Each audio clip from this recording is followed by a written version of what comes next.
जी कहिए, क्या बात कर रहे हो? ठीक है, मैं टीम भेजता हूँ। हवलदार, मुझे लगता है 2 दिन से जिस बस को हम यहाँ ढूंढ रहे थे वो 100 किलोमीटर दूर नहर में मिली है। जल्दी गाड़ी निकालो, हमें अभी चलना होगा। आपके कहने का मतलब है वो 375 वाली बस? लेकिन सर, वो तो यही 21 किलोमीटर के अंदर चलने वाली बस है। 100 किलोमीटर दूर कैसे पहुंच गई? नहर में जो बस मिली है वो कोई और होगी। वही तो पता लगाना है ना। इंस्पेक्टर अपने साथ टीम लेकर नहर के पास पहुंच गया था। क्रेन की मदद से जब उस बस को नहर से बाहर निकाला गया तो देखा वाकई वही बस थी जिसे पिछले 2 दिन से पुलिस ढूंढ रही थी।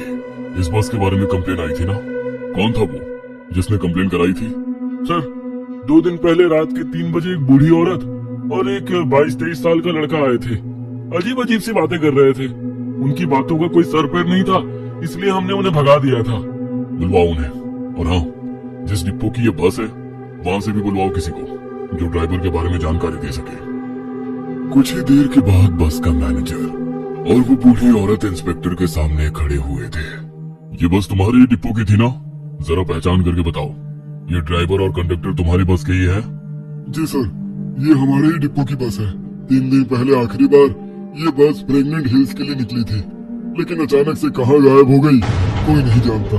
नहीं सर, 3 दिन नहीं, 2 दिन पहले रात के 2 बजे मैंने फ्रेग्रेंट हिल्स जाने के लिए यही बस ली थी।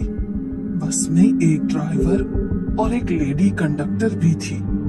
बस में मेरे साथ साथ एक कपल और एक 22 से 23 साल का लड़का भी चढ़ा था। वही लड़का जो मेरे साथ पुलिस में कंप्लेंट दर्ज कराने के लिए भी आया था। और वो कपल, वो कहाँ गए? उनकी तो डेड बॉडी भी नहीं मिली बस के अंदर से। हाँ, वो लोग थोड़ी दूर पर ही बस से उतर गए थे। उसके बाद 3 लोग बस में चढ़े जो दिखने में बहुत ही अजीब से नजर आ रहे थे। मैंने उस दिन इंस्पेक्टर को बताया था, लेकिन किसी ने भी मेरी बात पर यकीन नहीं किया। वो 3 लोग इंसान नहीं थे सर, मैंने खुद अपनी आंखों से देखा, वो कुछ और ही था। बूढ़े की बातें सुनने के बाद इंस्पेक्टर का दिमाग चकराने लगा था। ठीक है, तुम जाओ। हवलदार, रूट नंबर 375 की सारी फुटेज निकलवाने को कहा था ना, क्या हुआ उसका? सर, रूट नंबर 375 की पूरी फुटेज मैंने खुद चेक की है। ये बुढ़िया और वो लड़का जहाँ पर उतरे उसके आगे बस पूरे रूट पर कहीं भी नजर नहीं आई। इनके उतरने के बाद पता नहीं बस कहाँ गायब हो गई। तुमने जाकर कैमरे चेक किए? हो सकता है आगे के कैमरे खराब हो। नहीं सर, कैमरे खराब नहीं है, सारे फुटेज है हमारे पास, लेकिन ये बस उस रूट पर आगे कहीं गई ही नहीं। अचानक से ना जाने कहाँ गायब हो गई। सर, एक और बात, ये एक छोटे से रोड पर चलने वाली बस है। इसमें 20 किलोमीटर से ज्यादा चलने का डीजल ही नहीं था। अगर बस 100 किलोमीटर दूर यहाँ नहर तक आई है तो जरूर कहीं ना कहीं डीजल भरवाया होगा। आप सीसीटीवी निकलवाइए ना। मैनेजर की बात सुनकर इंस्पेक्टर सारे पेट्रोल पंप्स की फुटेज निकलवाता है, लेकिन एक भी फिलिंग स्टेशन पर बस नजर नहीं आती। सर, 5 बॉडी को पोस्टमार्टम के लिए भेज दिया है। डॉक्टर का कहना है कि ये बॉडी तो 2 दिन पुरानी नहीं है, बल्कि इसमें से जो 3 बॉडीज हैं जिनके शरीर पर अजीबोगरीब से कपड़े थे वो तो इतनी बुरी हालत में है कि लगता है हफ्तों से पानी में ही थी। और ड्राइवर और कंडक्टर की भी कम से कम 1 हफ्ते पहले मौत हुई होगी ऐसा लगता है। इंस्पेक्टर को कुछ समझ में नहीं आ रहा था कि ये पहेली आखिर है क्या, ऐसा कैसे हो सकता था। ड्राइवर और कंडक्टर को 2 दिन पहले उस बूढ़ी औरत ने अपनी आंखों से देखा था। इसका मतलब उनकी मौत तो इन 2 दिनों के बीच में ही हुई है। पहेलियों को सुलझाने के लिए इंस्पेक्टर जाकर बस का फ्यूल टैंक खोलकर देखता है, और जो सामने उसे नजर आता है उसे देखकर उसे मानो करंट सा लग जाता है। बस का फ्यूल टैंक लबालब खून से भरा हुआ था। साल 1995, रात के तकरीबन 2 बज रहे थे। एक तो गहरी ठंडक, ऊपर से पिछले 2 घंटे से लगातार बारिश हो रही थी, जिसके कारण उस 22 साल के लड़के का बस स्टॉप पर खड़े रहकर बस का इंतजार करना मुश्किल होता जा रहा था। चीन में फ्रेग्रेंट हिल तक जाने के लिए ये इस रूट की आखिरी बस थी, और इस समय उसे रूट नंबर 375 की इस आखिरी बस का बेसब्री से इंतजार था। चारों ओर घना कोहरा फैला हुआ था, जिसके कारण सामने कुछ मीटर पर खड़े हुए लोग भी साफ नजर नहीं आ रहे थे। पिछले आधे घंटे में बस स्टॉप से कोई भी बस होकर नहीं गुजरी थी।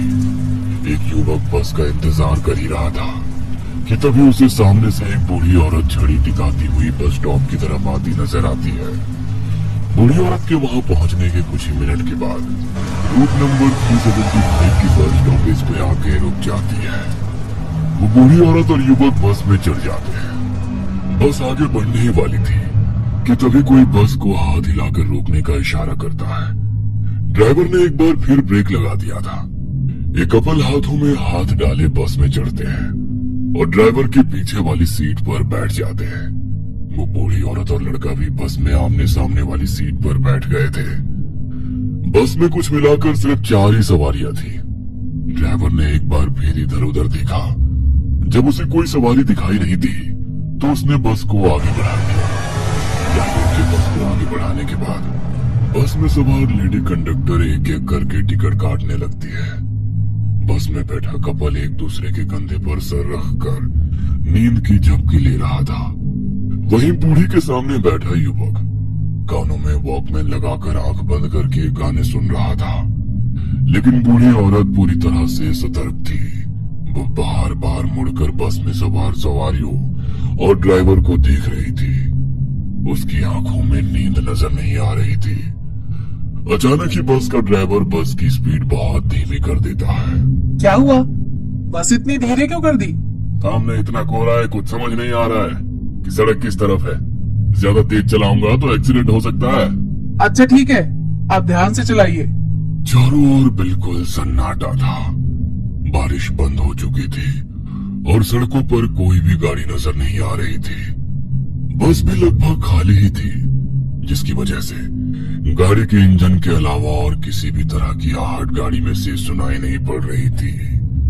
खराब मौसम और कम विजिबिलिटी होने के कारण ड्राइवर के साथ साथ बस में सवार बूढ़ी औरत के माथे पर भी चिंता की लकीरें उभर रही थी, क्योंकि बाकी सवारियां आंखें बंद किए थी। उन्हें बाहर के मौसम का कोई अंदाजा ही नहीं था। अचानक से बस की छत पर किसी के होने का एहसास होने लगता है और धम धम की आवाज सुनाई पड़ने लगती है। ये कैसी आवाज है? चलते हुए बस में बस की छत पर कौन हो सकता है? मैं बस रोक कर देखता हूँ। ड्राइवर बस रोक कर उतरता है। तभी अचानक से बस के ऊपर से आ रही आवाज बंद हो जाती है। ड्राइवर बस के चारों ओर घूम कर देखने लगता है। अचानक ही ड्राइवर के ऊपर एक बिल्ली कूद पड़ती है, जिसके कारण उसके मुंह से एक जोरदार चीख निकल जाती है। ड्राइवर दौड़ते हुए वापस से बस में चढ़ जाता है। क्या हुआ? क्या था बाहर? एक बिल्ली थी, वही बस के ऊपर घूम रही थी शायद। आगे बढ़ते हैं, आसपास जंगल है, यहाँ रुकना ठीक नहीं है। क्या कहा? एक बिल्ली थी? बिल्ली के बस की छत पर चलने से इतनी तेज आवाज नहीं हो सकती। बूढ़े को अपने आसपास कुछ असामान्य सा घटित होता हुआ महसूस हो रहा था। वो महसूस कर पा रही थी कि उसके साथ कुछ तो अजीब हो रहा है। अचानक ड्राइवर बस की स्पीड बढ़ा देता है। अरे सामने कुछ नजर नहीं आ रहा है और तुम इतना तेज बस दौड़ा रहे हो, कर क्या रहे हो? बुढ़िया की बात का जवाब दिए बिना ड्राइवर घूमते हुए एक नजर बुढ़िया की ओर देखता है और एक बार फिर से अपना पांव एक्सीलेटर के ऊपर रख देता है। सामने सड़क पर एक दोराहा नजर आ रहा था, जहां से सड़क लेफ्ट और राइट 2 डायरेक्शन में डिवाइड हो रही थी। ड्राइवर बस को बाईं ओर मोड़ लेता है।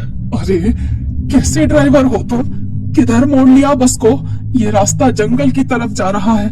नए नए भर्ती हुए हो क्या? रास्ता ठीक से नहीं मालूम? अरे आप आराम से बैठिए ना, बार बार क्यों टोका टोकी कर रही हैं?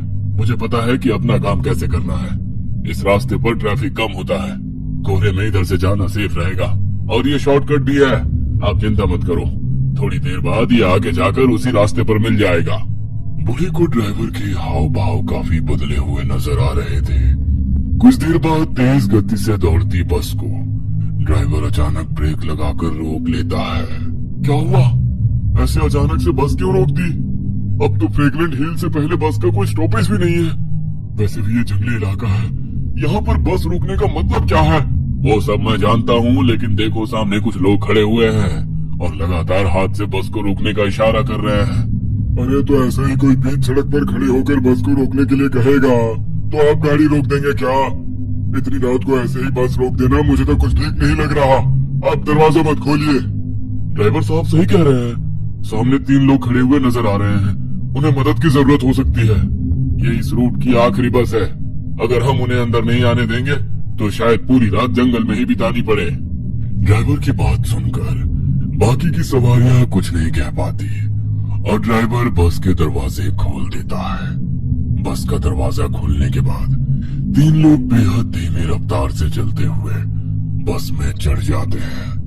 ये 3 लोग जब बस के अंदर आते हैं तो बस के अंदर बैठी सवारियां उन्हें देखकर बुरी तरह चौंक जाती है।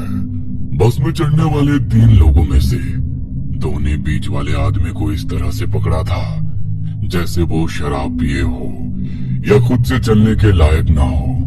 वो सहारा देकर घसीटते हुए किसी तरह उसे बस की सबसे पिछली सीट तक ले जाते हैं और वहीं जाकर बैठ जाते हैं।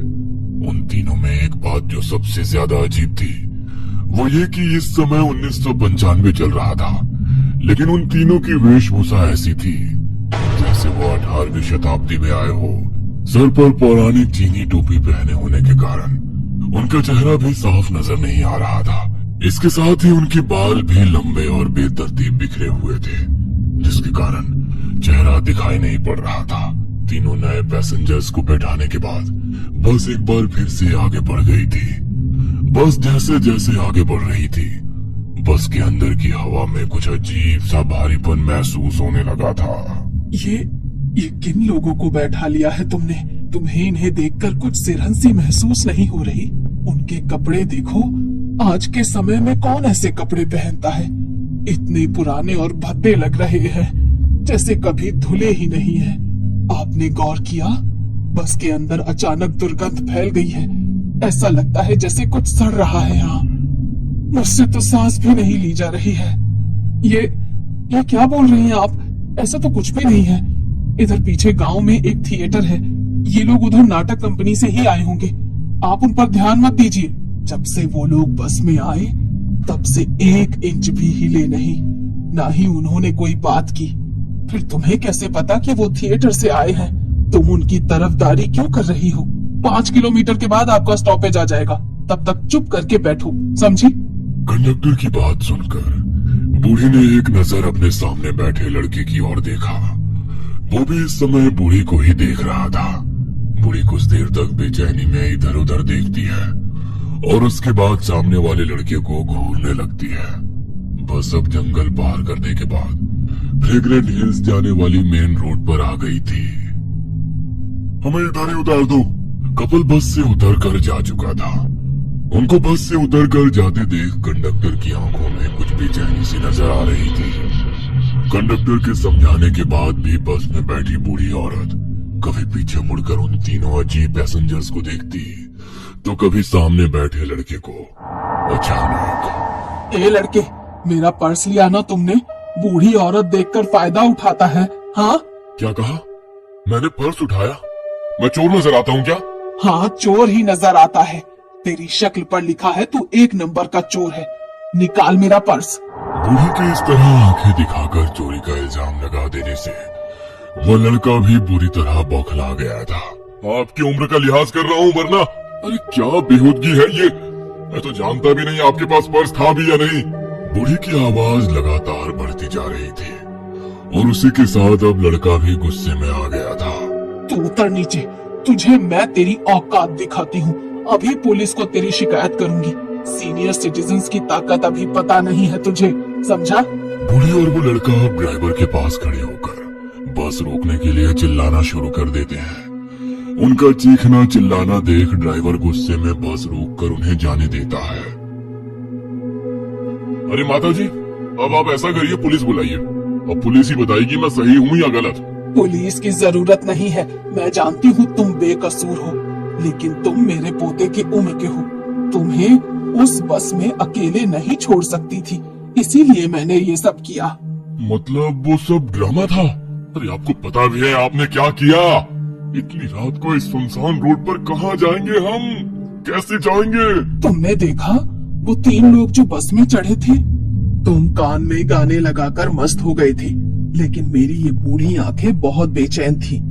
मैं लगातार बस में हो रहे हर छोटे से छोटे इंसिडेंट पर नजर बनाए हुए थी। मैंने देखा बस के पीछे की एक खिड़की खुली है, जहां से ठंडी हवा आ रही है। उस हवा से उन आदमियों के कपड़े उड़े। तब मैंने देखा उनके पाँव ही नहीं थे। बीच वाले आदमी के चेहरे पर बिखरे बाल हवा में उड़े तो मैंने देखा बीच वाले आदमी का चेहरा, नाक, मुंह कुछ नहीं था। हमारे गांव में ऐसे लोगों को प्रेत कहा जाता है। मैं कंडक्टर को उनके बारे में बताना चाहती थी। मैंने पर्स से छोटा आईना निकाला। उस आईने में कंडक्टर साफ दिखाई देना चाहिए, लेकिन मेरी कोशिश करने के बाद भी मैंने देखा कंडक्टर का चेहरा आईने में दिखाई ही नहीं पड़ रहा है।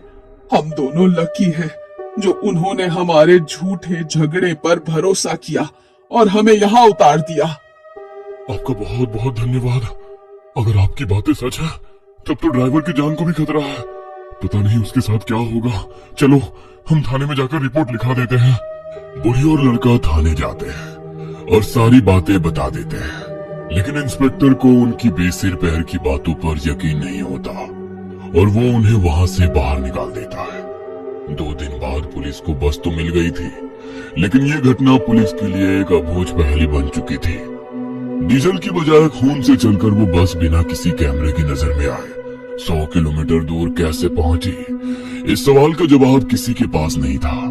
वो 3 आदमी कौन थे उनकी कभी शिनाख्त नहीं हो सकी। इस घटना के बाद पूरे चीन में डर की लहर दौड़ गई थी। कहते हैं उस घटना के बाद भी कई बार रात के अंधेरे में रूट नंबर 375 की बस लोगों को नजर आ जाती है।